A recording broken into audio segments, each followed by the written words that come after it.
While some enjoy sledding in eastern states, the South has endured a catastrophic week as record-breaking cold and snow wreaked havoc in states like Texas. You'll see a blanket here and blue Scotch tape. We're doing anything possible to keep the heat in. In this room in our house, it is 33 degrees.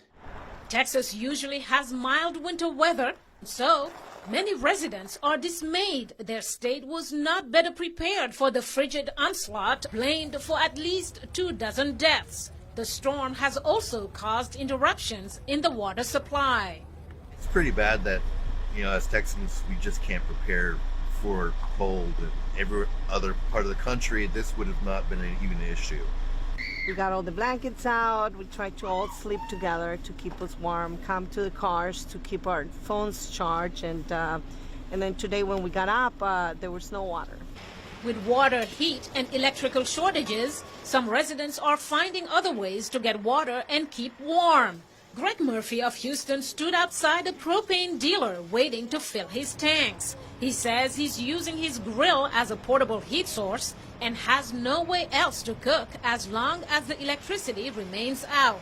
This is one of the ways to stay warm right now, is this propane. A lot of people don't have a lot of firewood. It's not a lot of apartments with fireplaces. So the next best thing is this propane. In San Antonio, Candace Allen, a 32-year-old dialysis patient, requires treatment at least 2 to 3 times weekly. Allen said water is a lifeline to cleanse her blood of toxins. We need that water, we need the electricity, but we need the water too. And there's no way for us to dialyze. Texas Governor Greg Abbott says the state may not see temperatures above freezing until Saturday.